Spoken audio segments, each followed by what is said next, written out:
abakulembeze omulembe wa Uganda, njala kwebaza secretariat, njala kwebaza ba lawyers mwenna okuli omukulu Nkunyingi Honorable Nkunyingi Muwanda webali nyo banyoseba, njala kwebaza muganda wange Council Anthony Wameri webali nyo bali ddala, njala kwebaza muganda wange Pato omuntu wa wansi, njala kwebaza abantu mwenna abali ku ground n'abali ludda mwenna mwenna jambe bazamo bali nyo bali ddala, njala kwebaza mwenna basonda akasente olw'omulimu gwonna ogwabadde wero gwawedde mu bali nyo bali ddala, sobola kutabya babibaza babulyaza amaanya okwebaza mwenna babulyaza amaanya, so mwenna buli yakola ekintu kyonna njala kumwebaza era okwebaza kukomyawo. Kati njala ntandike ne video y'olwalero. Video ey'olwalero ekigula luggi kyayo kigenda kubeera mu kyo nga kikawufumuko era ntumidde ku mwenna abawuliriza ekigula luggi kino abasinga okyagala. Njagala buli mwana yenna ali ku social media ng'okyalimu empeke emera, njagala were ku kigula luggi kino era ekigula luggi kino njagala mu kitambuze buli wamu wonna. Ekigula luggi kyayo njagala mu kitambuze buli wamu wonna, buli muntu yenna kifune.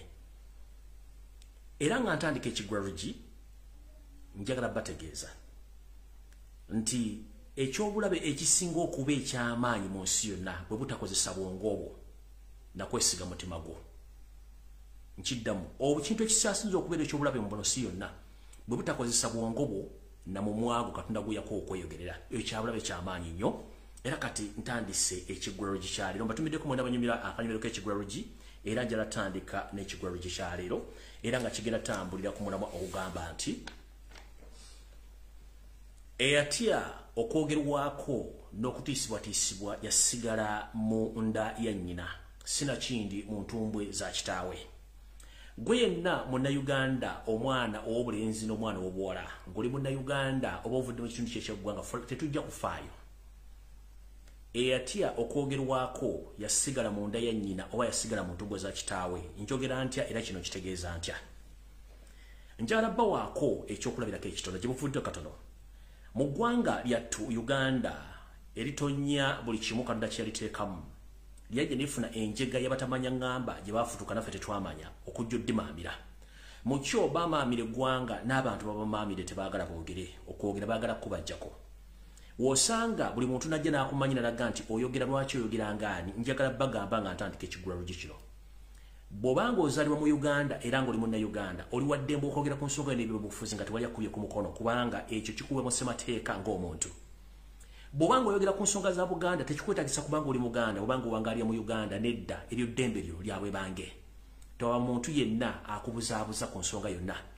Ye yoselektiba habula otabasale mutano wa Kalinyi Nsereta Mzezede Sanga Bisibe Lukwata Jim Siria kiyasinga okuteekako essira, kutiisa, kutta, kuwamba na kugaana bantu kwogera. Bw'omala okusoma ideology ya Museveni then ekikuzzaayo okulaba nti mutandise okuba nti mutiisibwatiisibwa. Mwenna abaana ab'obuwala n'abaana ab'obulenzi bali ku social media naddala ku TikTok, Facebook n'emikutu emirala, njala bba obubaka buno. Teba muntu n'omu ajja mu inbox yo n'akwepaakirako mbu akutiisatiisa okwogera ku nsonga za Ssaabasajja Kabaka Magulu Nnyondolo ali mwenda Mutebi w'okubiri, Ssaabasajja Kabaka wa Buganda, Kabaka ayagala Bannayuganda bonna nga tayawuddeemu wajova. Teba muntu n'omu addamu kutiisatiisa ku nsonga ezikwatagana ku Ssaabasajja Kabaka, Kabaka wa Buganda, weppona ensonga za Buganda. Kubanga Buganda bagisiisiddemu si Baganda bokka. Kuliko buli kika kya muntu ekiwangalya mu Uganda kisidde mu Buganda. Omuntu yenna addamu okutiisatiisa ng'oyogera ku nsonga za Kabaka, oyo taba munna, oyo y'omu ku kabinja kaboma kankiddemu. Omuntu yenna ajja mu kabokisi okutiisatiisa. Tulina abantu babika bibiri. Ekisooka, tulina akabinja k'Abanyarwanda akajja okusanya Bannayuganda nga kamanyi ennimi zaffe, kamanyi obulombolombo, kamanyi buli kimu, naye nga beetuma n'amannya gaffe. Akakabinja weekali kakolera in the disguise. Waliwo akabinja akalala ko nga kakola direct katulaga nti katwagalire kaagala tuveewo. Kati njala okuga ebintu bibiri. Omuntu ajja mu kabokisi kokuganda oyogera ku nsonga za Buganda, either Munyarwanda nga yeefuula Munnayuganda ng'akutiisatiisa ove ku mission yaabwe ey'okubalabisa baleme kusaanya Obwakabaka na kusaanyawo Kabaka wa Buganda, oba nga y'omu ku bakozi ba State House betuyita state agents abali ku social media. Ebintu bibiri bya njawulo. Naye omuntu obanga tasobola kuvaayo ku defendinga kye bakola Kabaka ng'akyogera mu bulwangulukufu tageza najja mu kabokisi k'okutiisatiisa kubanga tukoyo okutiisibwatiisibwa. Akamanyiiro akasumagize ye yalida bannaffe aba National Robbers Movement kemaluyise ku media. Muyina TV stations, muyina radio stations, muyina ba bloggers. Mubaleke bo bakola omulimu gwa batuma naye temugenda ku platform z'abaana nga batiisatiisa. Buli munna Uganda alina right okwogera ku nsonga y'obufuzi, ku nsonga y'obwakabaka obuli mu kitundu ky'abayagadde. Kuno okulabula okusembayo temuddamu okutiisatiisa baana nga bali ku social media. Abaana bavudde ku TikTok ne batandika okwogera ku nsonga ezikwatagana n'obulamu bwa Ssaabasajja Kabaka. Abampembe abatamanya ngamba bavudde batandika okuyingira obubokisi bw'abaana n'okukola vidiyo ezibatiisatiisa. Kati maama njala kugamba nze gwola bakama kwogera Lumbuye. Natuuka n'okwawukana ne famire yange ne mbagamba tulisinkana nga tuyingidde mu Uganda empya. Nina okutaasa Uganda, nina okutaasa Obuganda. Era ne njawukana ne bafamire members abamu. Up now we don't talk. Nayawukana n'abologana abukana b'emikwano lwa nsonga za Buganda na Uganda. Lumbuye tiisiddwa. Nkubiddwa emiggo. Nyingiddeko ne mu kkomera paka omusango lwe gwawedde. Lwa nsonga za Uganda na Buganda. Kati omuntu akutiisatiisa mulabe kyamulinga Salyambo ali ansenke. Nze sikyayinza kutya kubanga nkimanyi. Ne bw'onoowangala ng'enfudu era ojja kumaliriza ng'ogenze mu nnyako mukagenda nga bakuziise. Ye kye baakola kwagala kutiisatiisa abantu ku lubutayogera ku nsonga. Bw'obanga waliwo ensonga lwaki abantu bakkiriza gyogerako kati ntandise.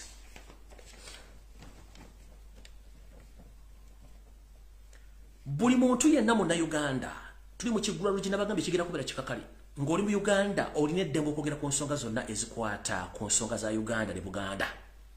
Eno message njagala egenderi abaana b'obuwala n'abaana b'obulenzi mwenna bali ku mitimbagano muli baddembe okuba nti mwogera ku nsonga za Ssaabasajja Kabaka. Obwakabaka bwa Buganda buvunaanyizibwa ku buli muntu yenna ssekinnoomu ali mu Buganda newankubadde oba toli Muganda. Kye kibuyisa Obuganda. Olya Ssaabasajja Kabaka waali embeera yetewoomya ddigobe. Yeetaaga okutwala ewa Kasujja ajjanjabibwe. Naye olw'enkwezenge zitudde Mmengo, olw'okuba nti n'abali mu dictionary bakozi ba gavumenti, y'ensonga lwaki batandise okujja ku mitimbagano okutiisatiisa abaana obutayogera ku nsonga. Nabagamba nti bw'olaba ng'omwana abadde ng'engajjaba ng'atandise okukola emirimu egy'enjawulo ewaka, omuzadde sooka otuli wansi obuuze omwana ono abala kaki. Muskoweri erimu bwe lityo bwe mulaba nga Charles Peter Mayiga Kaloli Wassaanyaga Mulengejja atandise okwefuula bize nnyo mu bintu ebitakwatagana ku bintu biyamba bulamu bwa Ssaabasajja Kabaka, kitegeeza waliwo ekigenda maaso mu ggwanga ekitereka obulungi. Njagala bategeeza nti Yoseeri n'abampembe abali Mmengo tebaagala kintu kye bayita challenging oba okubabuuza ebibuuzo. Bo balowooza nti okusirisa omuntu ky'ekikulu kya byonna. Era abantu bangi bannamawulire abavudde okwogera ku nsonga za Kabaka bakubedde ku TV ne ku radio stations nga bagezaako okwogera ensonga zino. Kiri mu ssemateeka wa Uganda buli muntu yenna okuvaayo busimbaalaala obw'emmuli bulimu kuvaayo busimbaalaala oba kuvaayo busimbaalaala ng'ekitoogo kubanga obw'emmuli bulimu amakoona oyogere ku nsonga zino. Naye bw'olaba omuntu atandise okukuba ku nsolobotto oleme kwogera, kitegeeza nti waliwo kye bakweka. Mu nsi gye tulimu tetukyagala kweka kintu kyonna, twagala ebintu byogere mazima era buli muntu ategeere. Omuntu yenna agaana omuntu okwogera ku nsonga za Kabaka nga yetakuwadde ensonga lwaki ozoogerako ng'ate akimanyi nti Ssaabasajja Kabaka yatugamba nti buli omulembe gw'abavubuka tugukolerere era tulwanirire Obuganda. Kiba kitegeeza nti yatuwa obuyinza okwogera ku buli nsonga zonna n'omukuuma. Ssaabasajja Kabaka aggumira bantu kituyite okumukuyingiriza. Yensonga lwaki nabo batuyise ku birthday run, nabo batuyise ku mazaalibwa ge, nabo batuyise ku matikkira oba mu kivulu kyonna tugenda okumukingiriza. Kati bwe batuyita omukingiriza ate lwaki bw'afuna enkenyera tetusobola kwogera ku nkenyera ezo ne mutukuba ku nsolobotto. Kati bannyabo ne basse mwena bali ku media tebaayo omuntu n'omu akulimba akutiisatiisa ng'ogenda kwogera ku nsonga ezikwata ku Kabaka kubanga ebintu bino byonna biteeketeeke. Baagala kutandika tuudisa kuteekateeka abantu bonna musirike Ssaabasajja Kabaka agenda okuseerera kye tutayagala nga tewali muntu yenna asobola kwogera ng'amaze obatiisatiisa ekitasoboka. Omuntu yenna addamu okutiisatiisa apu yo erina kye tuyita block. Osobola okuvaayo n'omwogerako live n'omwogera amannya ge ani akutiisatiisa.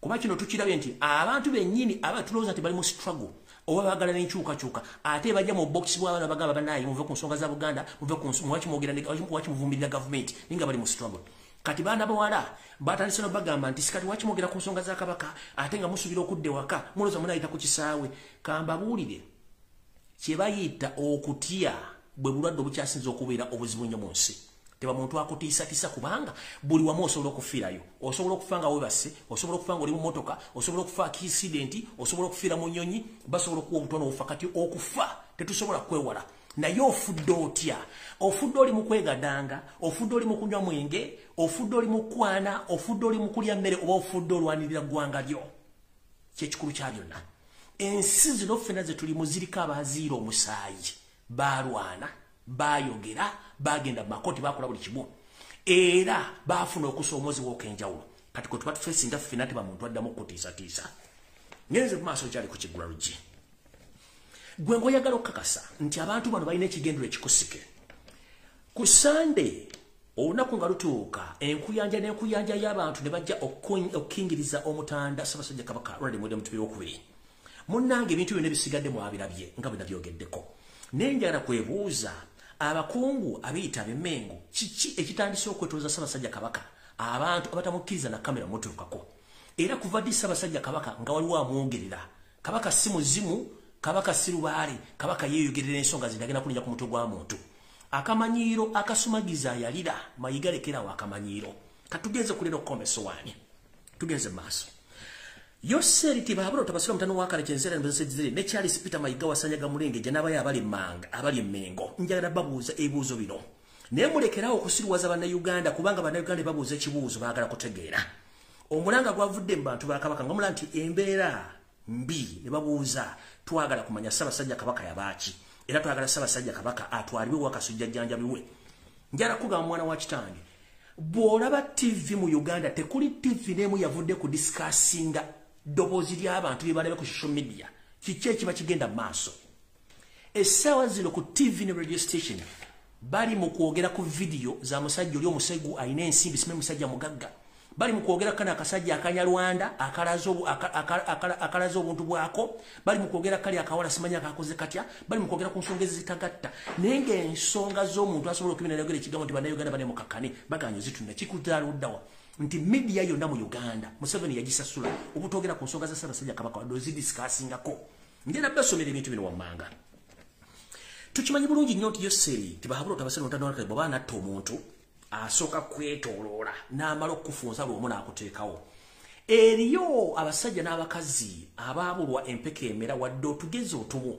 batambula babuuse babungeese ŋŋamba oti bannange mwaboogera ku nsonga za Kabaka n'obulwadde bwa Kabaka muli balangira muli bambejja muli basaava n'owuliriza ekibuuzo munnange n'omuntu ne gukuluma munnange abo bonna bakozi ba gavumenti tebamalira budde njala kubuuza ekibuuzo kimu Yoseri bw'abanga anatta omuntu asooka ku intimidating family na public ngenda bba byokulabirako oli bw'ava n'agamba nti mwogera ku nsonga za Kabaka Kabaka alina abaana nga teboogera tukimanyi lunye nti n'okutta Sir Edward Muteesa basooka ku intimidating family tukimanyi okutta abantu bonna badde bafa basooka ku intimidating family kati Ssaabasajja Kabaka mu mbeera gy'alimu bw'obanga towulirangayo mu mbejja yenna ayogera mulangira yenna ayogera nga ne gwe tuyita Nnabagereka naye tasobola kwogera kitegeeza ki waliwo kye basirikidde ekikusike Mayiga yennyini ku mbeera yabadde otasobola dde okuvayo kuwa commentary yatandise genda kulambula masazi gye bamukoledde ekyejjo bekyengendo bategeeza wano kitegeeza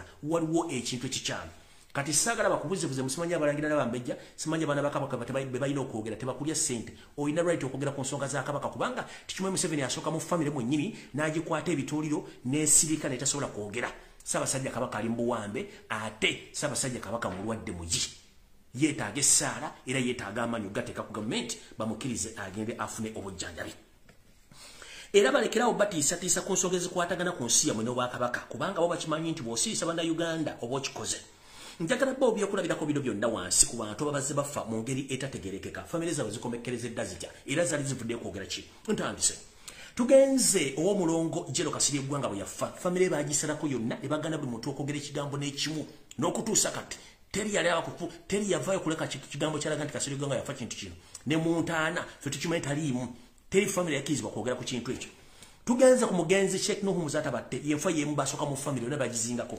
tugenze ku mugenzi Yakobo Olanya bya recently wano kimwakiraba tugenze kuleta Archbishop Kizito Lwanga basoka ne badisorganizinga family ne bajwa omusimbi ompane omukadde abenkana mu bagati tujjazia twetaga kumanya nti Archbishop yafudde ki tugenze ku mugenzi Anas Kalisa family bagizingako ne bagana okwogera kintu nekimu tugenze ku mugenzi Nobo Mayombe bakole kintu kikimu tugenze ku mugenzi tugenze ku saba Archbishop wa Orthodox yona Rwanda bakole kintu kikimu tugenze ku mugenzi Nyakayirimba bakole kintu kikimu tugenze ku mugenzi Serena Nabanda awali akavuyo kulira Lukombeso 1 tugenze ku mugenzi James Kazini wepo ne father recorder eyakafa recently bowuli ebigambo bino kikuza luddawa kati omuntu yenna kugana okwogera ku nsonga za Ssaabasajja Kabaka n'obulamu bwe kitegeeza nti oyo ali mu nteekateeka eri eteekateeka banna Uganda n'obbagana okwogera ku nsonga ezo kati okutegeeza abantu bano n'okubategeeza nti to prove them wrong ntandise bwenti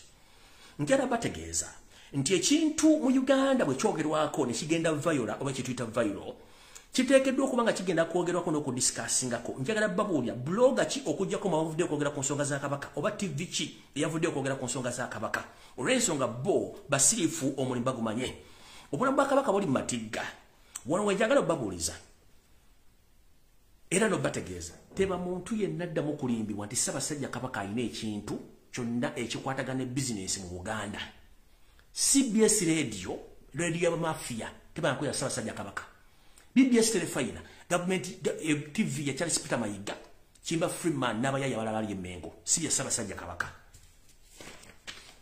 era buli muntu yenna akolagana abantu abo okolagana bumbo kyama kati njala babuuza tulina TV ezuwere 10+ ani yayogedde ku nsonga ya Ssaabasajja era ne ajogerako tulina zennyini eziri ku kitebe ekya Buganda kuliko CBS FM tebasobola kwogera ku nsonga ya Kabaka wadde neji kuliko BBS Telefina tebogera ku nsonga za Kabaka nezi okujja kukoda mu lugambo ono yakwanyali ono yakyayani ono alina kiki simanyi tolabe katambi gundi tugenze ku Natasha Broadcasting Service never tabasobola zogerako tugenze ku Nation TV gye muyita NTV nobody can talk about that tugenze ku Bukedde ey'olugambo tekuli ayogerako tugenze ku Short Media teri ayogera Top TV teri ayogera Baba TV teri ayogera Delta TV zonna tekuli ayogera kubanga bano information bagifuna dda ne code teba muntu yenna addamu kwogera ku nsonga za Kabaka oba ku nsonga z'emmengo kubanga beetaaga okuba Kabaka afudde bo baleke bajje babwe information enfu to the extent bateekateeka dda n'ebyokwogera n'abantu abagenda okwogera ku nsonga ezo y'ensonga lwaki ne baminisita b'emmengo bonna bagawumbidde tebasobola kwogera kubanga abalonda yiwasanya Charles Peter Mayiga abawe ebiragiro nti wa muntu yenna ayogera nze nteekeddwa okwogera ku nsonga ezo ate kennyini agawumbidde y'ensonga lwaki buli avaayo okwogera ku nsonga ezo ng'akola ku CBS oba akwogera kukola ku BBS agobwanga nabo gisimufungize taddamu kulabikako kino kijidde luddawa kino kijidde wetwenkana nti banabawunda basinga obungi abadde bawakanya enkola y'amayiga wepo ne gavumenti y'omupembeeso tubasolo mutabani wa Kalekezi bagobeddwa era abamu battibwa abamu balina mu nkomyo abalala bali kudduka olw'ensonga ezo wammanga kino kikulaga bulungi nnyo ensonga egenda maaso era y'ensonga lwaki ebintu bitambula bwe bityo kateba muntu yina akusirwanirako akugana okwogera ku nsonga za Kabaka Ssaabasajja Kabaka babateekateeka olw'ensonga nti emboozi eriwo ba government agents bonna ba propagandalist bagamba nti emboozi wo gye bagenda obbawa okwogera singa ekigambo kiri singa Kabaka asedde kuba emission yaabwe bagenda kuleeta ekibooziboozi kya kansa kyekisooka eno video muli gijjayo bagenda kuleeta ekiboozi kibagamba nti Kabaka yafudde multiple body organ failure mumpulira bulungi bajja kuleeta ekibooziboozi nti Kabaka yafudde kansa oba Kabaka yafudde multiple body organ failure ngaye bayogera ku kibooziboozi kyani ku kibooziboozi ky'omugenzi Jacob Olanya muno bakuleetera ensigo bakuleetera ekibumba waliyo omusajja omukulu eyazze ku TikTok n'agamba nti Ssaabasajja Kabaka muntu nga ye era mu kyabagamba ekiyita ekiro ne Ssaabasajja Kabaka yeetikka mu Ssaabasajja Kabaka alina ekijujulu kye yagwako mu lubiro n'akyegomba ne kimusiiga siriimu kati ne bw'owulira engeri gy'abadde ate alumbamu abantu abogera ku nsonga za Ssaabasajja Kabaka ne weewuunya bano abasajja saaki kubategeerera gavumenti gye muzannyisa esobola okukola ekintu kyonna at any time ne balooza nti ekintu ekyo ekituufu kumbe balina kye bagweka bw'owulira abantu ng'abo nsaba buli munnayuganda yenna ali e Kampala bw'oba omanyi omuntu yenna mu Kampala eyatandise okwogera emboozi ng'alumba Ssaabasajja Kabaka simanyi mulwadde wa kibumba mulwadde wa nsigo simanyi ayina ekiri atabaala mumunoonye mumutwakinge mukuba emiggo sawa kati ya kwebereramu buli muntu yenna ayogera emboozi takwatagana ku Ssaabasajja Kabaka nga tawagira Ssaabasajja genda kukutwalibwa kujjanjabibwa nga balinze tuteekateeka mumunoonye mukube emiggo nga nabo gisimu fundi tukoya akamanyiro eno message njagala igende mwenna Baganda kyanaku nnyo ng'empologoma eri mu tukyali mu kigwarugi video tanaba kyanaku nnyo ng'empologoma eri mu kunyigirizibwa mu mbeera eriwe essaawa zino naye nga omusajja atambula mu Buganda ali mu kuzunga atambuza program za Syria njero ko bazanya abantu be ku bizinga by'essese Mayiga bwagenze bizinga by'essese wasanze challenge y'amaanyi ne ku media waganya kiraga abasese bakugambye mukulu kiche kikulese no tunyumize embozi ya sirimu nga ate mukama we yakuwaddamula abantu bagambye atwalibwa jjanjabwe baku challenge inze no sindika majega ga SFC gabayimirize abande bagana okuyimirira ne bagana okusirika era bakugambye embozi era kyavudde meeting wagisazza mu wakati nodduka kati nkulangirira ko Olutaro mwenna Abaganda nga manyi mwagala Ssaabasajja Kabaka nga mwagala Obuganda eno message egene gye muli Ssaabasajja Kabaka n'amala avaawo Obuganda mye tebuliwo nawe kenyi yeyita Omuganda atamayi byokole essaawa zino bagenda kukuliramu ekiwejjowejjo kyaffe okubeerawo nga Abaganda Ssaabasajja Kabaka n'Obuganda Ssaabasajja Kabaka omala n'aseerera tuba tetukyalina tugenda kwekwata naawe ali eyo aweesibwa obusente okusirika bagenda kukulya Mayiga bamuswaziza ntemusobola kirako mawulinze omuntu yankubidde badde mu lukiiko naga kasajja tokawadde revu ne kaganye Abaganda edda mwaberanga n'amajja agenziriza omusanga Mayiga kati mutwalaganye we musanga Mayiga mba wadde olukusa mutwalaganye kubanga tukitegeddeko Abanyarwanda ka group k'Abanyarwanda amote baswala era y'omukuba Mayiga ali mu Buganda atambula omusajja yamukwasa omulimu waali naye omusajja afa tasobola kunyega okusirika ye maama kambuuzeemu mwabantu abali wano abasajja ba Kabaka n'abazaana ba Kabaka singa oleeta house girl ne house boy mu nju yo ng'olina amaka malungi nnyo house girl na house boy ne babanga balya bulungi nnyo balabira bulungi nnyo balya naye nga gwe nnyini maka nnyini business nnyini asasula abantu bano munnange oli mu mbeera ya Ssaabasajja Kabaka abantu abalaba ebweru bagenda kwogera ki Ssaabasajja Kabaka embeera gy'alimu naye Mayiga n'abantu ametode bonna emmengo banyirivu nnyo balina ssente buli kimu naye omuntu yabateekaawo essaawa zino ali ku leebolebo lwa bulamu bwe naye abasajja banyirira bavuga emmotoka za bbeeyi omusajja amukumidde mu busibe tebasobola kwogera njala kubuuza gwe obanga olina amakaago nga gw'osasula abakozi nga banyirira baligita naye nga gwe nnyinimu okonziba osiiwuuse oggwawo olowooza abooluganda bakona b'emikwano oba n'abalabi banneeyimba bagenda kubuuza kibuuzo kiki ekyatuuka ku nannyini maka era bajja kubuuza abakozi kiki kye mwakola mukama wammwe kyekibuuzo nakati abantu kibabuuza Ssaabasajja Kabaka embeera mwalimu Mayiga ne gurupu ya mafiya munyirira Ssaabasajja Kabaka yabaaki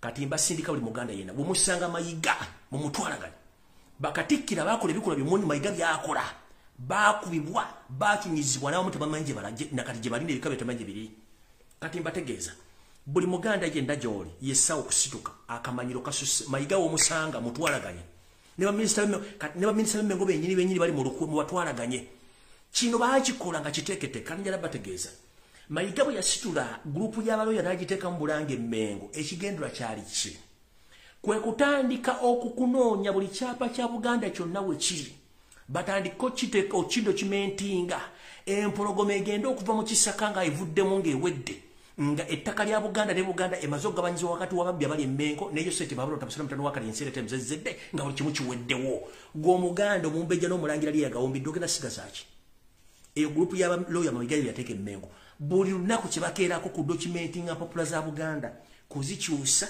kunoonya amataka na buli kimu yensonga lwaki buli muntu ali Emmengo afuwa okola nti afuna ka group akajja ku social media okulwanyisa information gye tufulumya lwaki ku TV za Uganda tebogera ku nsonga za Ssaabasajja Kabaka lwaki ku radio station ezennyini eziri mu mbuga ffe tebogera ku nsonga za Ssaabasajja Kabaka lwaki abalangira n'abajja babagenze mu masire kasubi abasirikale tebabakkiriza wetwogeredde saa zino emisinde gyawedde nentegeezeddwako nti Omunyarwanda ali mu lubiri ali mu uniform za SFC taina mukwatira nsawo kiki ekiddako batandise okutekinga position naye with the time bakikola kati bakola kyetuta delaying tactics nti Ssaabasajja Kabaka afe mpola bo bajja abampembe baganti Ssaabasajja Kabaka yafudde natural death oba yafudde multiple body organ failure bana kukumenyera nisigo zali nfu ekyumba kyali kifu buli kimu nenga bakimanyi nti but kibaita compressing bali mu compressing budde na kutwala budde bwa kati Mayiga kati kankubulire olacho tamanyi omuntu go bayita omuganda tomuzanyirangako nawe mukamo yose tebahabula tabasiro mikaba kati omuntu go bayita omuganda muzanyi mulabanga omusiro atudde atalaba babalaba. I can confirm to you all Ugandans, mostly Baganda. His Majesty the Kabaka of Uganda, Ronald Mwenda Mutebi II, he was poisoned by Yoseti Bahabula Tabasirwa, the son of Karekidadi Museveni, plus his agent in Mengo, Mayiga, and his group. Let nobody lie to you that Kabaka is suffering from cancer or multiple body organ failures. No. His Majesty was poisoned. That's why they don't want him to go abroad to seek for further medication.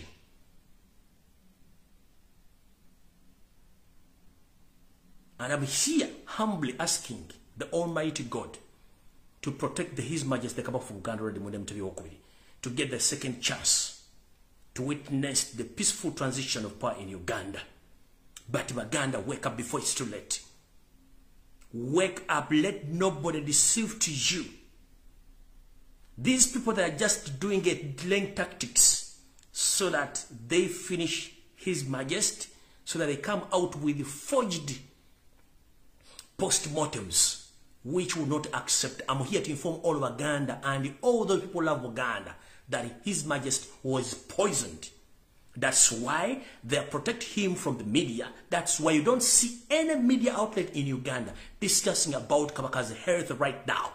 Everyone is moving around, prophesizing, playing porno videos, and praising state agents on social media. So, if you see such information in media, get to know that there's something which they're hiding. So, I'm here humbly informing all of Uganda. Whenever you see my God, please chase him. If it is needed, all of Uganda get together, we chase that gentleman and his mafias in Mengo. Mbakwiriza omulango kutakungula. Tebakulya sente omuganda yenna embona Uganda. Ssaabasajja Kabaka Ronald Mwenda Mukubi Omutebi w'okubiri mutabani wa Muteesa yaweebwa obutwa. Museveni, Mayiga ne ba agent abali Menge bamu obutwa. Babateekateeka okumugaana ogenda e Bulaaya okujjanjabwa ko bakimanyi baagala afe bafeyo n'ekibooziboozi nti yafudde mu ngeri ey'obutonde nti yafudde okuba nti ebitundu bye ebyomubiri eby'omunda byalemereddwa oba yafudde kansa.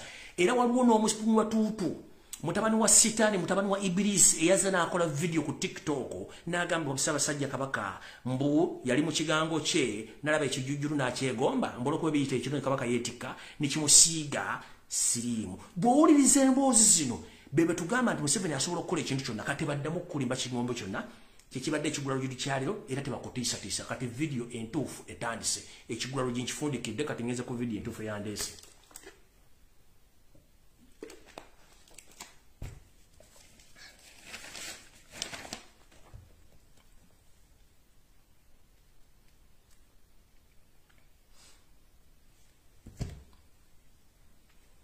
Alright.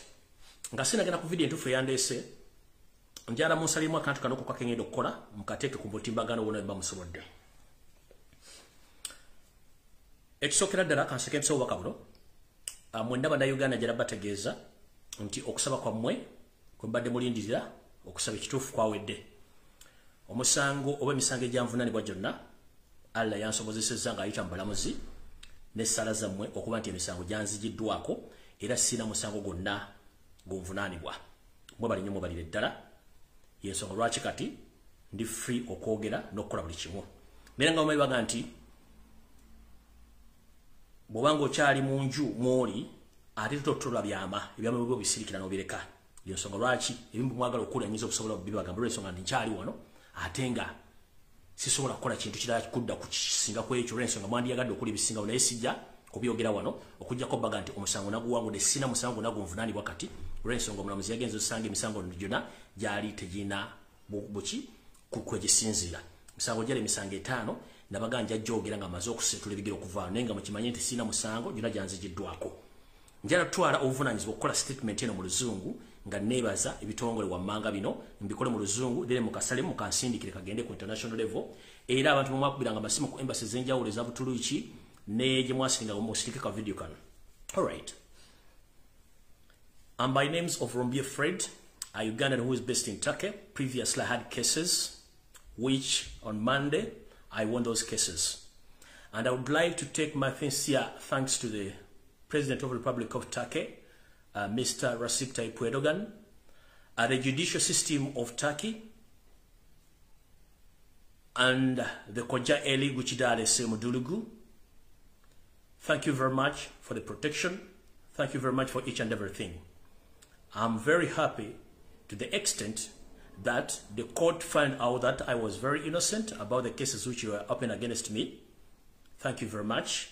May God bless Turkey and may God bless all the people of Turkey. And I would like to thank all my lawyers, both here and our way back in Africa, and all my friends across the world. Thank you for being around with me, but mostly, I would like to thank again the President of the Republic of Turkey, Mr. Recep Tayyip Erdogan, the judicial system of Turkish government, the migration department of KOJA province, that is KOJA Kuchidale Mudulugu. Thank you very much. May Allah bless all the Turkish people around the world. Thank you very much. Chokta Shakuli, all Turkish people. Mobali dala. Akenjagala monsaliremu mukatambuze ensi yonna kati video njitandise. Ebisinga obungi omanyi empaka ezisinga obungi abantu babeera n'empaka nyingi. Gamba bagambye ati sijja kwogera bintu bino naye amawulire ge Uganda gali gagala okumanya criminal charges zange ne criminal forms just kumulisa ziri page 2 paper zibiri sija kingenda balagako kyamaanyi nnyo. Ezo ndizibalaga nga tungide mu nsepe njagadde balagako nti ekikutta obudde oba ekintu kyonna ekyokya okiwa obudde ne kiwola no kirinda gye buddako. Mwenda abayogera nabagamba sirina musango gye muli era sibavunaana kubanga eyo ndowooza yammwe. That is the reasoning capacity.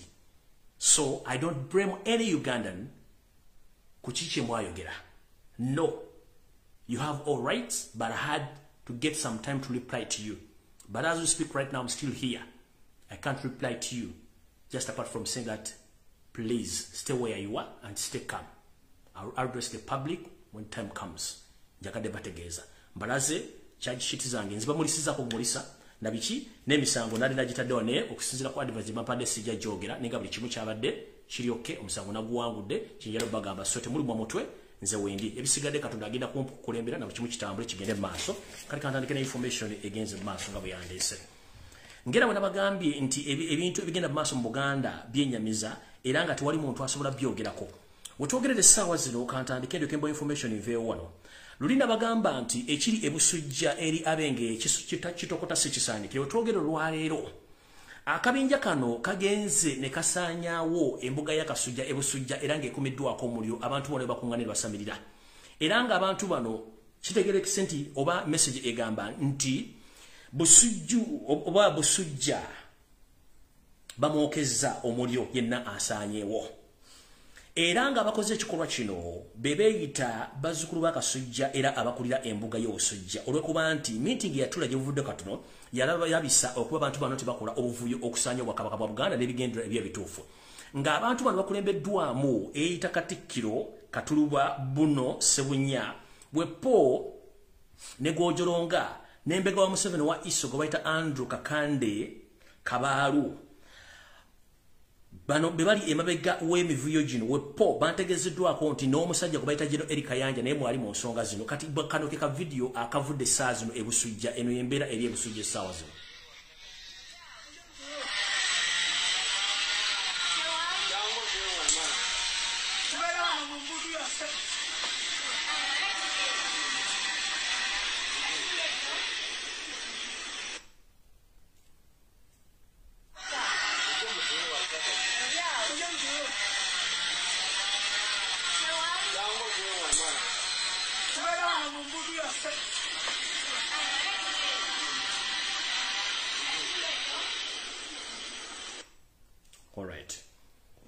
Embeera eberi ebusujja essaawa zino twogera nti ebusujja okyezaayo kati ngenze ku information eyandesentuufu tutandise bwe tuti.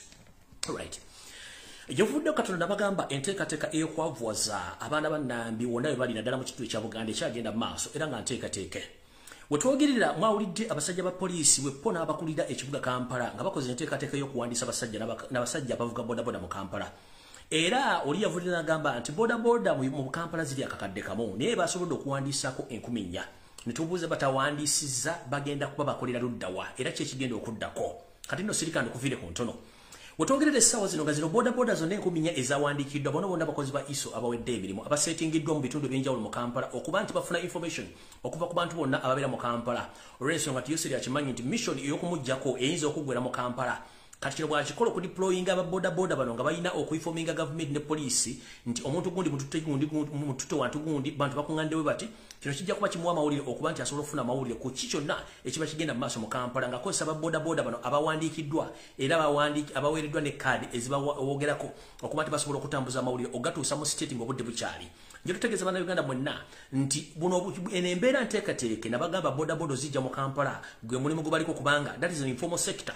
Nti omuntu yenna eyasoma n'ataasoma asobola okufuna obukadde 6 n'afuna boda wepona eyolero musimbi bino Museveni tabyagala olw'ensonga nti agezezaako bavuwaza so nga ate aswa musaano ku mazzi. Akimanyi bulungi nnyo nti omulimu guno gulimu ebitundu 75 Baganda abasigadde bantu abava mu bitundu ebirala by'eggwanga ne bagenda bakola omulimu guno gwa bodaboda.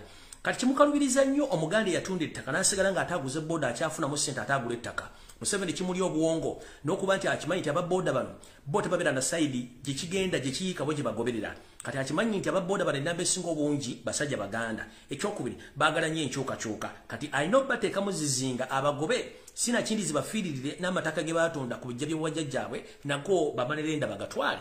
So kakodyo akali mu kujjawo bodaboda mu Kampala okuzirekawo zino 4,000 byonna bagenda kubeera bakozi ba ISO kuluza bodaboda naye nga mbega awedde emirimu. Mu kkoeri erimu ntegezeddwako nti okuva akatale ka Owino ke tuyita ssente bali ku ddembe omusajja mukulu Nkajja Godfrey Kayongo bwe yakobebwamu baleetamu omukyala Omunyarwanda afuuse Kagumba Wegoge mu katale ka Owino.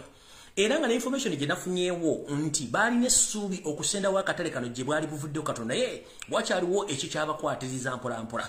Kati Yoseri yakimanya nti ebitundu 85 ku buli 100 abantu abakola mu katale ka ssente bali ku ddembe kumuyita Owino bakazi n'abasajja Baganda abali mu formal sector abamu tebasobola genda mu bibiina bisukka P7 wabbe senior 4 weponga mulimu n'abo aba senior 6 n'abadiguli abali mu kutunda ebijanjalo ne business endala. Kino Museveni kimuwa obuzibu okulaba nti akatale kali mu kamakati nga yasobola okuzimbawo akeedi ate ng'akimanyi nti abantu bayagala okwavuwaza ekika ky'abantu Abaganda bagezezaako nnyo okwavuwaza abasigadde mu katale kano. Kyava basindikamu mukazi Omunyarwanda essaawa zino ali mu kucunya buli muntu yenna eyasangibwamu n'omudaala ng'emidaala bagirinnyisa ensimbi n'okera ku makyanga omudaala bagugabye sina kindi okukwata okukusiba n'okukasukala ebintu n'obekasuka ebweru n'osigala ng'omudaala bagututte. Kino ekigendwa kyakutandika kuleeta bakazi n'abasajja Banyala olutandika okulya mu katale kano nga bo bannannyini katale abaakasondera ensimbi n'amakayiwawo omusaayi bo bagenda kufulumizibwa akatale kano.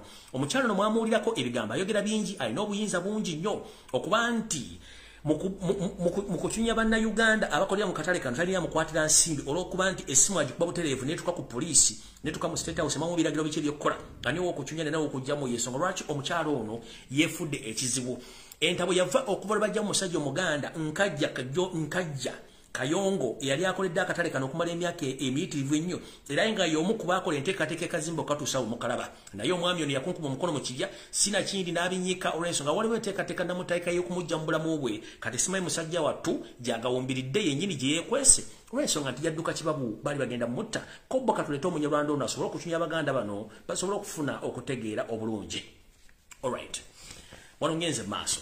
Eno musajja mukulu wasanya Kaloli Charles Peter Mayiga Gamulengeje yagenza asalimbira nga agenda tambuza ekibozi kya siriimu kyembagambyeko bwe yatuuse mu bizinga by'essese yasanzeyo abasajja n'abakazi bakagubiiru abamugambye ssebo muno mwozungira nga atalina program munnange twagala kugamba abantu batuwadde siri n'otugamba nti Ssaabasajja Kabaka yeetaaga kutwala kujjanja bwasirise ojja ozunga n'ebigambo bya siriimu feno tulina ebizibu byaffe bitumala mukulu zaayo obuwale bwo nga nina bugisimufungize omukulu ono kyamunyiiziza n'alira abasirikale be okuba nti bakyambuwa abavubuka n'abakyala abadde beesaza akajegere naye nga tekyamuyambye olw'ensonga omukulu ono kimanyikiddwa nti ye olwokuba nti alina bamalaya bangi ng'oggyeko omukyali w'owaka abamukubira essimu nga nti bebe ndi mulwadde n'asindika akakadde sina kinalagira abasaba specialized bagende okujjanjaba malaya beyeeganzika naye ng'omuntu yamuwa omulimu okusinziira mu ofiisi omwakolebwa malaya tasobola dde omwogerako ku social media n'agawumbira n'atandika okugenda ku programu ez'okukola asomesa abantu siriimu kati nno baali bamukubiddeyo mu bizinga by'essese era kyekyamuyiza nga nabo gisimufungize mayiga ogenda kusanga ekizibu mu nsi muno kyotajja kusobola kumalako nakyo njala kubuuza era abaganda mwenna abali mu nsi nga mukyagawumbidde njala babuuza singa empologoma emala n'eseerera gwalina ettaka naawe yeefuula nti wagira Museveni ogenda disigaza nedda kubanga ekigendero kya Museveni bwe yayitibwa nti muganda bagenda kulya singa empologoma eseerera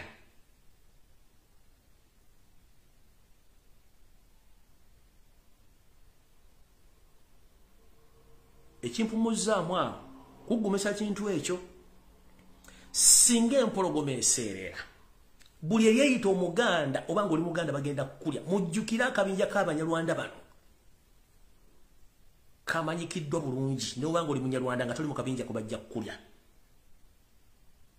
ne bono bakolera emyaka emeka bagenda kukulya so gwaliyo nga gawumbidde ojja kitegera bulungi nnyo nga bamaze okukulya mpozi kiba kyabulyaza amaanya obutamasomera mu miryango gino ekisijja genda mu details ne kamba basomera mu misango ejali y'envunane okumwali mwagalo gimanya egisigadde ndi basomera ngo budde butuuse emisango giri 5 bweddu kanji bayitemu katono nnyo emisango ogusooka ogwanvunaanwa gwali nti nteberezebwa okuba nti ndi wabulabe nnyo eri obulamu bw'abantu bawano nali nteberezebwa okuba nti ndi wabulabe nnyo eri ebyokwerinda by'abantu bawano egyo ebiri omusango gw'okubiri nateberezebwa okuba nti ndi mukulembeze oba mpagira ekibiina kyonna ekyabalumira mwoyo era nga nteberezebwa okuba nti nze omu ku bakulembeze oba abavujjirizi b'ensimbi era nga nteberezebwa okuba nti nkolagana ebibinja ebyo okwetoola ensi yonna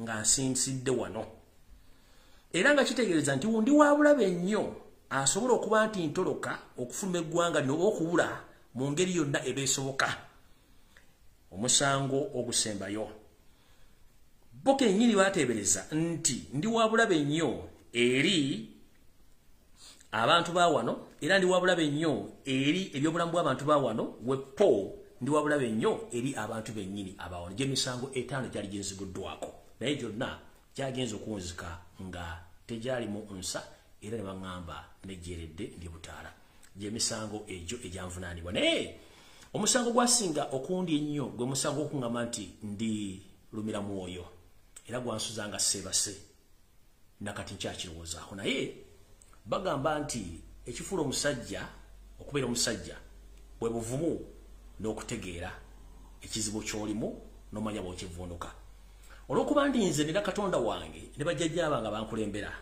era ebizibu bino byagenda okugwawo tali mukkakkamu nnyo ng'asula wansi nti engeri gye siri mutemu gye siri kiri kintu kyonna nali mukkakkamu nnyo era kyevula nti embeera bwe yatuukawo nasigala kintu kyekimu naye kyandyanga emisango gye baatikako nga sigimanyi naye nga bamanya nti bw'oba toli muzi wa misango era osigala ng'omutima gwo mukkakkamu y'ensonga lwaki nakkakkana olw'ensonga nti nze mpuliriza nnyo ennyimba naye ennyimba ze mpuliriza ennyimba ez'eddiini ezikkakkanya waliwo akayimba ka muganda ngula kuba tutukwatagana byabufuzi bamuyita pasita bugembe bakayita yubu bw'owulira akayimba ako bakayita yubu kakukkakkanya bulungi nnyo n'omanyi ng'egyoyinza okwandulinga mu situation mu mbeera ng'eno okitegeera nti yubu yali musajja wa kitiibwa era yalina obugagga bungi naye sitaani yajja n'amukemekkereza n'amutwalako ebintu byonna era sitaani n'ayita mukyala we n'amugamba nti yubu ebyobugagga byonna bigenze mukama katonda wabadde waki tovuma mukama katonda wo yubu yali musajja akkiriza era teyavuma katonda we kyeyakola yakkakkana bukakkanyi n'aleka mukama we katonda yamutonda akole wagamba nti kakkana mukama yayamba mukwano wummula toyombanga na muntu kakkana toyombanga na muntu bwonyiga webake oba yimba oluyimba oba fuwala obuwa naye kasita weteeka ku pressure n'obanga wetaddeko emitaafu ojja kukomekkereza ng'oyabise kayimba ako nkagoberera nnyo bakayita Yubu osobola okanonya olire message erimu nti Yubu yali musajja mugagga wa kitiibwa nnyo ne sitaani yamutwalako ebintu byera n'awungeera naye mukyalo namugamba lwaki tovuma Katonda aleese ebintu bino byonna Yubu yamugamba nti sisobola era Yubu yakakkana bukakkanyi mpaka lwe yatuuka ku buwanguzi nanga akayimba ako kakozesa nnyo kawuliriza ndi kakkana ye Mukama yayamba bonyiiga webake oba tambula ve waka yimba mu oluyimba ebisigadde bikwase Katonda boneerega ojja kugwedda mukitegedde bulungi nnyo so buba tozanga musango kakkana bulungi nnyo beera mukumiikiriza Katonda ajja kulwanira entalo zo naye obanga omanyi wakola ekintu obeera ne greatness oba ekikulaga nti wazza omusango oba tewaza musango obeera kamu yensonga lwaki mbagamba nti bw'ofunanga ekizibu tosooka ku papa kakkana awo no nvuddewo ngenze ku information endala. Alright. Olunaku lwabadde lwajjo meeting ebyokwerinda yatudde mu State House Nakasero waliwo nezaali ku Speak Resort mu Nyonyo. Meeting eno ng'ekigituuzizza ki? Ekigituuzizza kwe kusala entotto Butya Museveni lwagenda okuddamu okulumba Kongo ne muto ne muganda we Pirato.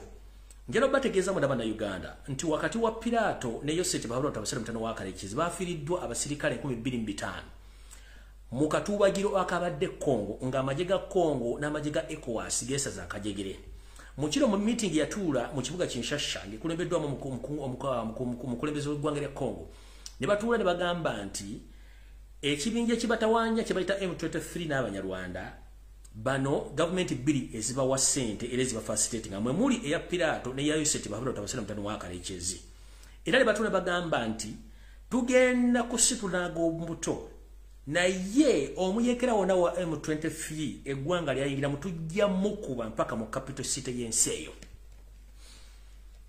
Munnange baali balooza nti omusajja asaaga era amagye mwagala gali mu training bulungi. Munnange emberege zitandika okubaluka okakkananga Pirato ne mukulu munne Yoseti Baholo tabasere mutano wa bafiiriddwa bajase 225 tebasobola balaga mirambo wegiri era tebasobola baga nti gundi ya Fudorenso nga nti bakikumye kyama. Era kye kyatuziza meeting eno kipayo mu makago wa president Entebbe bateese ku Butya bagenda okuddamu okulumba eggwanga lya Kongo. Era mu nteekateeka eno mwabaddemu bajjenero ba Pirato bwepo n'Abayoseti Baholo tabasere mutano wa Kalekizi nga basala entotto engeri bagenda okuddamu okulumba eggwanga lyo kubanga balyetaaga mu bunnambiro bonna.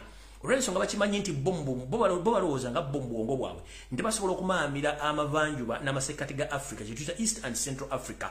Era nga bwe nabagamba gye muvudde katono nti Yoseri omu ku bantu abakumye entalo mu ggwanga lya Ethiopia, mu ggwanga lya Sudani, mu ggwanga lya Congo, erya Burundi n'erya Rwanda ne mu Uganda.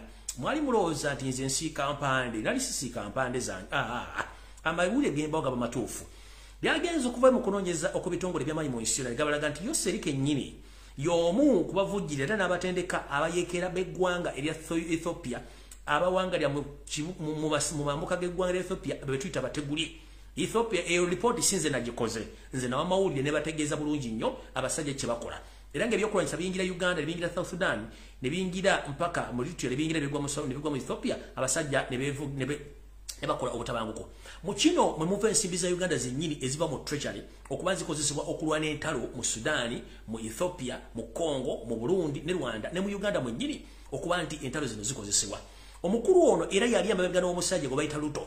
Era bwe twogera essaawa zino mu ggwanga lya Kenya bali mu kikwekweto ova omwange mbakwatira Abanyarwanda basukka mu 2,000 era nga batikkibwa bali makomera. Mu kino ekikwekweto kyabadde wiiki ewedde mu ggwanga lya Kenya mu kibuga Mombasa bakutte Abanyarwanda bawera 8 bano nga balina ebijambya obusaale obubazzi nga babadde beetekesetese okukola obulumbaganyi. Ne mu kitundu ekirala kyenategeezezzaako ebyo bakwata Abanyarwanda nga batandise okukola ebikola bibimu kale kyezikeri yakola mu bitundu bya Wakiso n'Entebbe ebyokukwatanga abaana ab'obuwala ne bafumita ebiti mu mbugo ne babatemako emitwe.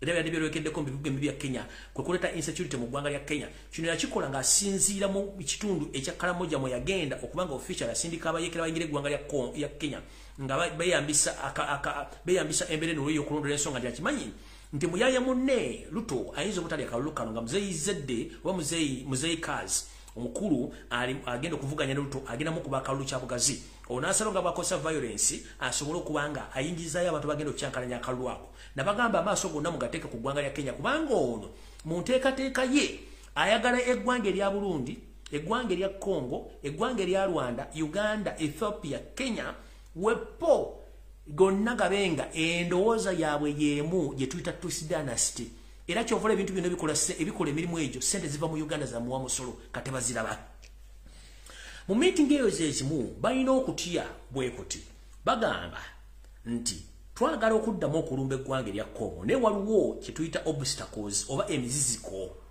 emiziziko gino egisooka tebalina buuma ze tuyita ensimbi ez'okubanga bagenda kufacilitate ng'olutalo luno kyekisooka ekyokubiri bamanyi nti bwe baddamu ne balumba ekiva mu yebiraka bandi kyejjusa kyandibayisa mbuyisa mpaka buli omu gy'anaakwatamu obwe ate amawanga agombi ne bagaleka nga gali mu ntata kino bakikubaganyizaako ebirowoozo abavudde nga tekiweddere bagamba tuddemu tufune olunaku tunaatuula twetegereza ensonga zino ebbiri ensonga ey'ensimbi ey'okuddamu okulumba Congo na biki ebinaava mu kulumba Congo kubanga bo abajasi ba ECOWAS n'abajasi ba Congo bagamba nti bwe tuddamu okulumba omuntu yenna omuyekera wa M23 omunyana nena jaddukira tugenda bakuba mpaka mu capital city n'ettimu eri ne gavumenti eriko naye tukubajja kumanya nti bano bafacilitatinga kino no kyorekeddwa bulungi nnyo kwe kutyako abakubalina abavubuka bana babiri oba namukadde ne munne Piraato kwe kufa kwe kukola ki kwe kutyako abakwalina okungi era meeting eyabaddeyo era yensonga lwaki omusajja ono ali mu kutya nga naye yennyini ebisiikirize bwe yabita olw'ensonga nti afunye ebizibu bingi nnyo ebitali byakwogera mu public byatasejja okubabala olw'ensonga nti ensimbi tazirina nga otwogerera ssaawa zino ali mu kutiisatiisa abasomesa n'abakozi ba gavumenti okuddayo okukola naye nga gye bagenda okukola tebalina dde omusimbi poliisi kyekimu n'ebintu ebirala biri kyekimu tugenze maaso eno message eddako njagala gyeyogera mu luzungu nyitegeezemu n'abannayuganda abali mu diaspora mutambuze obubaka buno mbutegeeza abantu mu meeting y'emu eyabaddemu bajjeno ba Piraato wepole bajjeno ba Yosete babulota basale mutano wa Kalekezi bateesezza nti bakimanyi nti abantu ab'eggwanga lya Rwanda abayita Abahutu bano bakyali mu nteekateeka eddamu okweddiza eggwanga lyabwe era ne musajja mukulu Piraato atuuza ya lukugunyo olw'ensonga akimanyi nti Abahutu bannannyini nsi buli ngeri yonna baagala okweddiza eggwanga lyabwe era nga Abahutu bano bali mu contact bali mu njogezaganya n'eggwanga erya Congo po n'ebibiina ebinene mu nsi yino okubanga bayambako okuddamu okutwala obuyinza bwabwe kati abakulu bano mu meeting bateeseza bati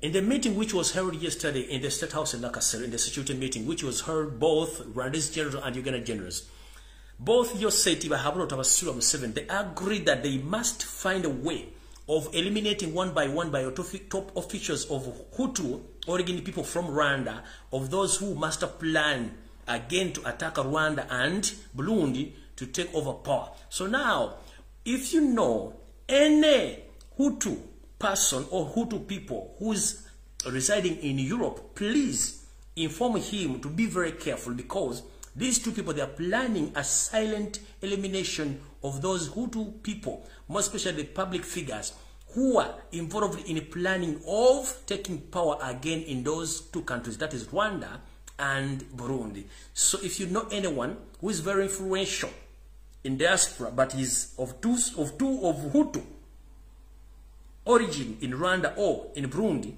please inform him to be very careful with his or her life because the mission was agreed to eliminate them silently whenever they are in Europe. So nenteekateeka eno baagala kutandika kujjawo abanene Abahutu abali mu nsi naddala ez'omu Europe nga bajjawo mu kwomu olw'ensonga bakitegeddeko nti abantu bano bali mu contact n'ensi endala okulanga baddamu okuttikiza buto okweddiza ensi yaabwe gye babanyagako abantu ab'olubato. Awo nno sigenda kulwawo ngenze mu maaso. Kansubire nti Maama Assassin mu garagi woli bakutwalidde vidiyo eno. Maama Assassin oli otya? Kansubire nti oli bulungi. Maama Assassin oli bulungi munnange. Naye manye tuli bulungi. Nze kantegeeza ensi.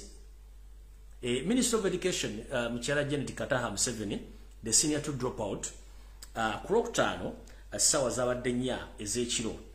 Munnange yafuna enjega. Enjega yamugwira nabagamba nti abantu mali bakwasa mu bizibu ya bebe ziba 30 seconds oyinza okudduka. Munnange Janet yabadde ali maka ga State House Entebbe akajjadde. Ate munnange omwezi bwe gwagize bwe guti teyewunzise n'agwa ennume y'ekigo n'avejjovu mukamo n'ateka okusambagala ng'ente gye basalako obulago. Kipayopayo nga bayisa ambulance ey'amagye ne convoy eyamutute kipayopayo paka mu ddwaliro ebbaawe eriri eriwakitula mu banka nakati gyali gye bakyamukanikira ali mu garagi olw'ensimbu eyamubyevu omwange. Kansubire Janet vidiyo eno girabye bulungi nnyo mwaganya okiteeka mu media teri akimanyi naye ndowooza wategeka sita omwezi gwevuunika bwe guti olina okwevuunika olina ssente osobola kiyimiriza oyina sente osobola kiyimiriza kasita omwezi gwewunzika bwe guti ku ttaka Katonda talyanguzi yakuuma ebintu ebyo yakuwa ensimbu first and foremost n'akuuma omwana omulenzi mukazi gwe wandibadde otufukira ku mitwe naye Katonda gwe tusinza musajja oba mukazi wonna wa tukwebaza kubanga alina obutetebe bw'ensimbi teri asobola muwonya nsimbu nga ne ku Lwokutaano yamuzaddemu abaana naye temusobola kifuna wantu wonna mubuuze mwena balina bakozi mu State House wabuule problem mubira ne mikwano gyammwe mubabuuze oba okuva ku Lwokutaano bamutwala nga biwola ttaka akyaliyo ali mu garaji yabbawe mu garaji yabbawe eriwe lwakitula mu underground bamulimu mukanika bakyamuzangu kyova ne kubya tese ebasauti ebyabateacher teyabaddemu nga Windows ziyise Katonda muzibu nnyo nange mmutya era mwabagamba Katonda mumanyize mbatya kuba ne papa tamanyi Katonda teyamanyi Katonda tebakulima tu waliwo amanyi Katonda ate abasinga omumanya Katonda baatwala katenza tamanyi n'okusigala nga Katonda bulabula bwenti kubanga yatonda ensi tekuli ggulu omusana gwaka enkuba etonya amataba gajja buli omu n'alya ne yeebaka n'osoomukka n'otegeera nti Katonda gyali waddala ogende mu ICU intensive care nga oxygen bunaku osasula akakadde naye nga n'omukubadde osagwalwa ojja okutegeera nti Katonda gyali buli wamu waali bw'omwagala kusangawo kati Janet alina millions and millions of dollars naye ensimbi mugambo olimba tujja kukuba tukuyiwa Windows ku Lwokutaano saa zaadde nnya emba n'ayika Windows n'abimba ejjovu ne bagikuba sirugambo mama asasini obubwe babuyita bubwe bubuzeemu abaleetawo za ambulance wuluba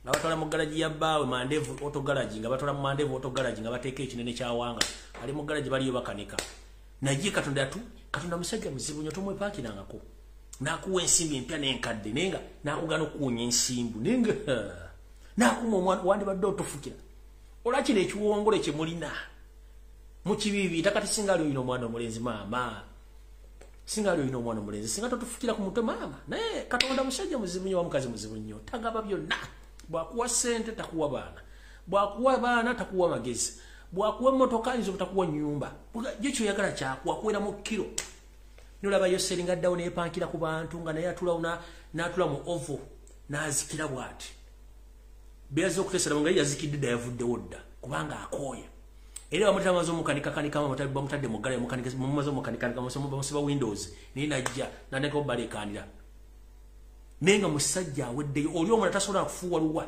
naye gyali eri ali mu ggala bonna gye bali mulamuwe ne bbaawe bonna gye bali mu ggala bali mu bakanika okitegeera kati gye tuyite ensi tekungula tugikyalako bukyazaako wayagiviira oli emmere yemu ne banno obuli bwebakamu n'abalala bwebakamu kati newebuuza kiki ekiva kufutubazza ku baana abantu mubatte mwagala okuwamba eggwanga mugenda ditwala ludda wa the end of the day bagenda kuzika mu nnaku 6 gye bazikamu abalala mwagala kuttasa basajja kabaka naye bw'omutta ogenda kweyongera emyaka 10 emyaka 2 ogenda kweyongera emyaka emeka kyenkubuuza simple logic ensi Katonda gikola ngeri automatic no one is mortal anytime anywhere you have to die but you are keeping on torturing people killing people without knowing that anytime you are going to die you are sleeping in mansion you have billions of money but at the end of the day you have to die like any other so bwembanga mutabana babandi mulekera no one is immortal right now you are having a lot of money you are in the garage right now they are trying to solve some problems but the person you are trying to kill his majesty the Kabaka of Uganda is just there watching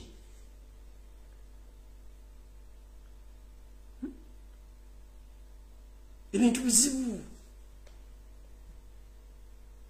muri mugalaji bakuwanisa amagulu gali batereza Windows sobola kujja ensimbu kasita Katonda yakwasa ensimbu yali amanye nti waliwo kiziba kiyita Janet kankiteke kizibu ABC kibere waawo n'amanya nti ono Yoseri ajja tufukira ekizibu katumuteekaawo ne yabeera time etuke ngali isolated kuba Museveni is isolated right now muna public kujja ne is isolated economy mvuga speed Windows zaayika gine mikolo ate Katonda musajja muzibu nnyo wali ulizaako emboozi y'omuntu afanga yeraba Museveni avunda kyovula nti baba ayambale kati saati baba ayambale saati wonna ggalo tomusobola kulaba baba ayambale bijaketi kubanga eno alinga gobakalirira alinga ngenge gizi nengigo bimputa bamuka afa awulira olumu yesiba bandage ng'obulumi bumutta ninga sinsibi alina oyo gwe bayita Katonda musajja muzimu nnyo tumwepankirako ebikolobera Museveni byakola bana Uganda Katonda muga ojja kufa ku nsi kuno ngo buli nyingo ojuulira ng'ekuluma.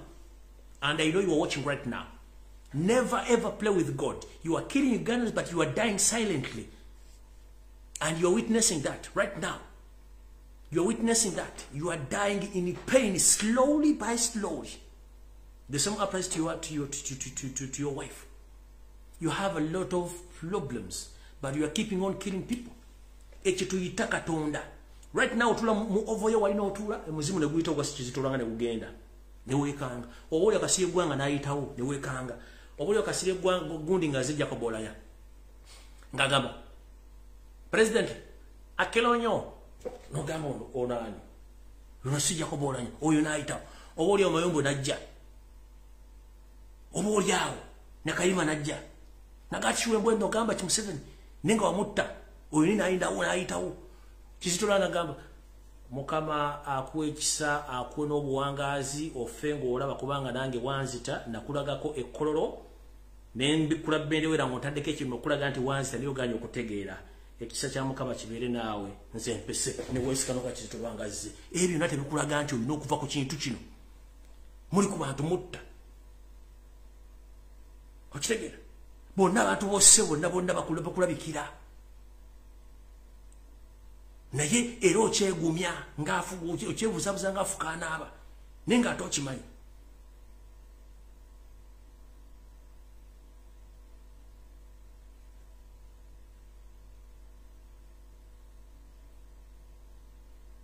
tugamba ekiri atabaala kyekiri n'asigadde waka ojja kufa ng'olaba nga Fulawo bwe yafuna ebizibu n'abiraba ebimutuukako enteekateeka mu gyemuli ya master tusidasi tesobola kulina kyekola wetwogerera essaawa zino abaana ba Nuupu bali makomera naye tekuli wadde yeesimba okuwa kansala Segirinya musajja atali mukomera avunda yagaana okukola missioni zo sente yaziya era njagala okutegeeza abaana Uganda mwenna tewabanga muntu n'omwavuma Segirinya yali asereza Museveni n'agaana okukola Museveni yali amugamba okukola pick up my brother wonna wooli beera mugumu nino ekisajja kiridde esereza Museveni bamu kwogera Lufalansa bali mu kuwaayi kukola nkwe omusajja yagamba no olw'eggwanga nekulwa Kyagulanyi lwakiri mu nsibe ne bamusiba ali mu kkomera ne mumbuuza omusango gw'obuvuna tebasobola gukubula kubanga tebalina kye bagenda mugamba kwogera nga ti 1% embuuza eriko lisiiti era olina kumusibako obusibe ebisangusangu n'oteeka munda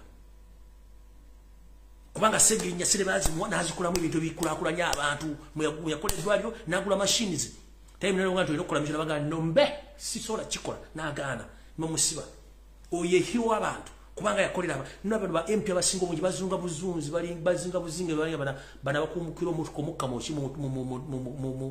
mu taxi e Kampala mu taxi e Kampala mu musajja alidde ekikomando alidde amagi alidde ebinyemu alidde ffene n'atandika okukuba obugalabi n'alyoka akuba omukka kati abantu balikoga ani afuuyi kati ba MP abasinga obungi bali bati sente baazirya tebasobola kubuulira bantu tebasobola kukolera bantu bali ebibuzabuza kufukanga naye ng'omusajja yagamba kankolerera abantu bange wamisho naga sijja gikola big up Segirinya onawooli ne bafutusoza mwena bali mu kkomera mukama bagumye ekiri atabaala kikira asigadde waka mujja kuvaayo just mere time egenda kujja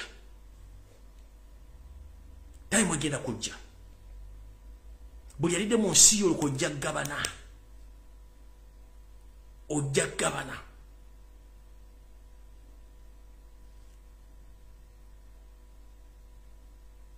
Noli Kyagulanyi agenze mbazungu kati kankubuuza ekigambo kimu abali ku TV ze Uganda balina ekintu kimu bw'oyogera ekigambo Museveni agenda kulaba kuwesi nenga kyayogerako musajja mwavu ekimulese ku TV wali kwogera Museveni amulaba muwe ssente kyayagala nenga byayogera byonna bifu gwe njagala mbule muna byabufuzi eri asigaddeko abakulembeze ne baba abakulembeze bali nga lyabasinkanyeko kubanga afuna experience ne advice na bwe kibagenda ku approaching ebintu bino soon or later kuba yamanye enkwezengeza takenda kusobola alina kukola bintu bye kati security nga atambula n'abantu abalala bali ku international level ekyo nayo kyajega mwati yasinkanya bavaako gwomanyi kibayita vice president mu nsi ezaakulaakulana kimanyi oba kibayita former president kimanyi that is an opportunity ono muga mwate Kyagulanyi mwate bamusanza kwa kati kankubuli Kyagulanyi ngojeko kubeera nti mukulembeze Kyagulanyi alina private life ye nti wadembo okunywa soda wadembo okunywa kabia wadembo okuuga wadembo genda mu disco wadembo okuzina mu disco nazina mazina ge wadembe ekye tuita privacy ya Museveni ogimanyi privacy ya Museveni kandi kubulira privacy ya Museveni jasinga okwagala kusamira namba 1 namba 2 kujja biwojjolo there is no anybody on planet Earth omukulembeza kyasizo kujja biwojjolo nga Museveni nabagamba as you speak right now aina abana basuka mu kikubi nenga abazadde mu kataho na mu gwensi bundo abazadde bakazi banjawulo different women ziri privacy ya bintu ebi kusamira na kujja biwojjolo mbona mukulembeze atawuga oyagala akole kikubanga ekyo kimukuliddemu asobolo Museveni mulabona konga awuga kubanga takimanyi yali ayola busa nokwambala engatto bamuyigiriza njigirize basemwogerere okwambala kawunda sono mugati suti tayi bagiseba bamuyigiriza njigirize okuwandika mabaluwa international relationship bana basajja bagana abasajja bali bamuyigiriza ebintu bino nokwata no table manners bazi muyigiriza if you want to know that ask your grandparents they will teach you gondo buzeka wanga semwogerere mbengo wali ajja ko ulibaga ajja kuwulya who taught Museveni each and everything it was Paul Kawanga Semwogerere and his friends he didn't know nothing yaita chamanyi bamuyigiriza kati ove ku Kyagulanyi atambudde ku international level abadde buli kimu akimanyi Museveni ngatane Museveni nkubuza kuno kwoli waina taka mu Uganda waina wadde kijiko kyetaka wote kirina Kyagulanyi at 25 yali ayina ettaka ayina buli kimu kimbutakisa okubira mu bulamu bwense ayina abaana ayina omukazi ali well established avuma Kyagulanyi tane basima toy tawerera do omwana tasasula the school fees bacha mugulya airtime ngane juisa mungira ku hotel ya mugagga oyo ne yali onereje nayo ku Kyagulanyi navaawo omulaje nayo yogira ku Kyagulanyi nenga kyamogera ko takimanyi kubanga akyogeza busiru kubanga takimanyi munabya ofuzi ina OB the likes of Barack Obama mulaganga ava mu State House nagenda Camp David nazanya basketball nagenda mu restaurant jyaberanga na serving abantu emmere ze tuita obbies nti omuntu alina personal life yenda nabwo nga amategeko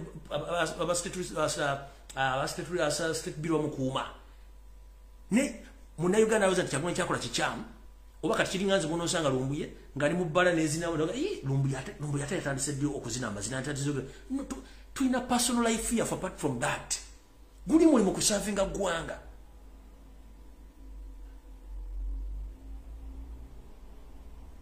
guli mulimu kusavinga mwali bayola busa tebalina kibamanyi nosa musajja mutamanyi kosa iPhone nenga musajja mukulu minister tamanyi bateka laptop minister nga ne baluwa egendo okuwandika ebbaluwa gozacho batera ba secretary ba avoiding oku drafting ebbaluwa ezo olede ebbaluwa zijja ziri ku headed papers yawandika mu wadisi byagala na signing na agenda nembuze meaning chovula bawandika figures enchamu walojedi yawandika ko yali agenda gaba milioni 6 yawandika milioni waya yawandika milioni 6 byebagambye ngebyo nona Kyagulanyi navuma abantu bovuma bali mu advanced ate bamanyi Okitegera kati buli muntu alina private life ya Kyagulanyi mujijje mu politics wa mukubanga temujja bitegeera Okitegera temujja bitegeera previously omugenzi Idi Amin Dada yali sportsman ng'awuga yali amanyi okuyimba ng'akuba ebivuga yali amanyi okuwuga ng'avuga ne motoka zaalaale kati ng'oganda president bamusanze avuga motoka zaalaale. What I'm trying to insinuate here, I'm teaching these national bus movement bloggers about how much personal life apart from office work. Njara basomesa dayola profile ya Amini yavuga ngimotoka zempaka navuga obugali nagenda nawuga nakuba band nayimba nasana amazina nagenda kupuna ayimba ekyo tuta private life ngojeko office no musaga mwawuga atya simanyi atambudde atya the hell going nachi boba weremereddwa ate omusajja osobola okweyamba ate omuntu omumanyira kubanga muina kao mentality oli alina emundu alina n'omuggo brain is a but wayika bwongo windows zayika kao mental, that's the problem. Mumanyi kuyola busa kukama ante na kuzikuba mpiso mumanyi byo ne bisigala mu administration you know nothing. That's why each and everything is messed.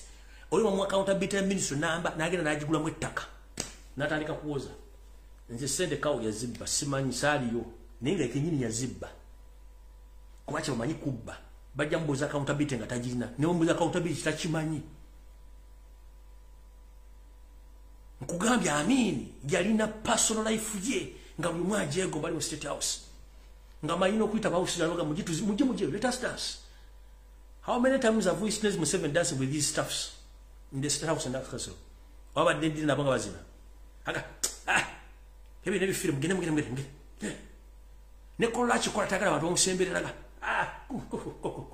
wacha we ne omuntu wabantu nga mufuzi abera unique abantu abagala ale shosho asozo ko shishitinga n'abantu ukitegera niyo nadawa yawuze obadde yagala akole ki nze bonsanga ndi ekikajo kukubo tosekanga bonsanga ni mu kisawo sambo mpira tosekanga kubanga bino tubikoze kuvadda bonsanga nkuto luyimba nyimba kubanga nze family yafe bayimbi nange nsobola okimba kuba sikyagala film video gundi najivamo yo film sijagala ate numbi yata nsedde okuyimba kuba nina talent ne sikyagala kali bolisanga ate yata nsedde okuyimba no abantu balina private life yabwe ngojje ko omuntu manyire tulina ebintu birala bingi nnyo oyinza okusanga olubanga ate amusajja yatandise okuyimba afuuka munnakyalo nze nakulira ku nkumbi njimanyi ndi musajja ntusobola kunimba kintu kirala kyonna ekitegeera goza bino yabloga bino nali bimanyi lwa busungu na nyike ndi ku mutima kyenjagala kintu nsi yange otherwise ndi kintu kirala nnyo. That's when some people are meeting baga is it the same person we meet who's ever in life? Because you can't get to know me fully okujja onsemberedde. And let nobody lie to you in Uganda, more especially those Indian people that you don't know about. They don't know him. They don't know him. They don't know him. Lumunu ntegera mujjo tegera abantu.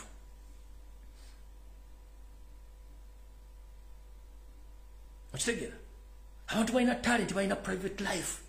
Ndoli najja n'engala biye kubanga wa NRM ne disguise kale mukulu mama ye ngauga simebadde obadde yagala bere wanyoko information obadde yagala bere wanyoko pulu yajjajawo empale mwe yawugidde ye ombiri gwe yawugidde mu gugwo noli simanyi no puyafunye sente ziri mu constitutional nezifuna simanyi no puyafuna seza iPod yawandika ludda wa member iPod taliimu a simple as that ne munda we mogera ka propaganda kubate dia sola battery we shall challenge you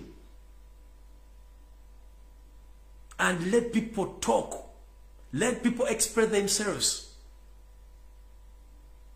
because it's your constitutional right.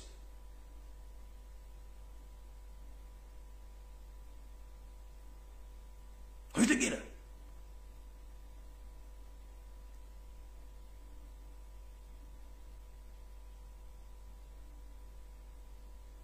Nada, tomumanyi bukwera tujja mutegeera. Aho mwali muziza kubega ne kubalema ne mulemwa. Kitegeera. Bannaye ndoza sijja bamadabudde bungi sawa ziri 7:18. Njagadde okunyumya mona mu lwaliro. Nenjala bagamba nti embozi zonna ziri mu social media banabya ofuzi ba NRM mutemuziwa makulu. Kyemwina okumanya tuli mu economic crisis nti emiwendo gigenda sigala nga girinya kigenda ku kawansi mwina kwebereramu era kyemba mbaga nti buli muntu yenna gy'oli fu okulaba nga wetuusaako ekyo ekikulira amagala eddiba ensonga ezitasobola ezitali makulu temuziwa makulu ekintu ekitasobola kukuyamba mu bulamu bwa bulijjo tokiteeka mu ssente nkiddamu ekintu ekitasobola kuyamba bulamu bw'obusazi tukiteeka mu ssente mukendeze ku spendinga ate mumanye nti waliwo life after Museveni. There is life after Museveni because Museveni very soon is going. He doesn't know what is coming. That's why he fears to move around these days. So please take care of yourselves. Stay calm. Although we are facing economic crisis. And this message goes to all UPDF serving officers across the country. My brothers and sisters, this message goes to you. I know you are in such a situation whereby you've taken almost 6 months without getting your salaries. But as we speak right now, I've been telling Ugandans that Museveni is trying to recruit his fellow Rwandese in serving in UPDF, and people they have been doubting my information. But today on the parliament floor, one of the member of parliament said that there was a lot of indiscrimination when they were recruiting UPDF officers. But that lady feared to say it loud and clear that the people who were recruited were all Rwanda origins. I'm here to inform the public. All the biggest number of the people who were recruited across the country, all the biggest 7%, they were Rwanda origin. All Ugandans who had qualities, all people were supposed to qualify to participate in the training, to become serving officers in the Ugandan army. All were disqualified and others were chased. And beyond that, they were charging 1 million per person. 1 million per person. So there was discrimination and there was corruption. Those who managed to pass through the recruitment, they paid 1 million Ugandan shillings. So I'm calling upon all UPDF officers who are still in UPDF. Right now as we speak, you've taken 6 months without getting salaries. You need to take care of your families. You need to build your own houses. You need to take care of your families, like kids and your concubines. You need to be a person who loves his country by all means. But these days, the UPDF officers, they are moving around the country, stealing from the people whom they are supposed to protect. But let me give you a clear picture. As we speak right now, the RPF in Rwanda, each serving officer is having a two-room which is self-contained. They are having 3 pairs of uniform. They get their salaries in time, they get loans, and they get leave. But what happened to you? As we speak right now, some police officers, they're lacking what to eat. They don't know where to stay. But they are serving a government whereby officials, they steal from the country and they take money from Uganda to European countries. What happened to our country? Let me show you these pictures. Kubanza mai muzimanyi. Mulabe bera je musulamu n'embere eri Rwanda kuba babalagala gadda. Njala bibalagano bibajjukiza. Mutegere nti mwino okuzuuka okugata ku bana Uganda ng'obudde bukyali. Mbalagala ebifaananyi. N'ebironda mubimanyi bulungi biri Rwanda. Nyinza kubanga mbirina mwana kweli. Njabira ku video eddako. Naye mujja kitegera nti obwimbo musulamu bubi nnyo. Naye nga ate mwana wattu abasajja sibinamu wano ndowooza. Sibinamu njabira letulala. Naye njalo basaba ekintu kimu mwegatte ku bana Uganda tusobole okununula eggwanga lyaffe. Mwegatte ku bana Uganda musobole okununula eggwanga lyammwe. Naye nga nkibategeezezza nti ebintu ebisinga obungi byonna mu Uganda bifu era bana Uganda balinze mmwe. Bwe mutasituka kiba kitegeeza mweriddemu olukwe n'ensi mugiriddemu olukwe. Kuba Katonda n'ensi yange Mukama bakumeeta mpeera musigale nga mweyagala musigale nga mukunga musabe Ssaabasajja Kabaka atwalibwe ajjanjabibwe. Kino kye basaba. Njagala kubasaba n'obuvunaanyizibwa buli muntu yenna ali ku social media n'okutandika essaazi ne basaba basabira obuwombeefu mukwate ekifaananyi kya Ssaabasajja Kabaka mu mbeera gye yali mukiteeke ku profile pictures zammwe mwenna. Nange kennyini oluvaano ngenda kiteekako nkisaba buli munnayuganda yenna kwata profile picture yo gikyuse oteeka ekifaananyi kya Ssaabasajja Kabaka mu mbeera mwali. Ye system esooka. System eyokole buli platform yona gyosanga ya government batadde ebiposti byonna ebisiru mupostinge nga mukomentinga n'ekifaananyi kya Ssaabasajja Kabaka mu comment.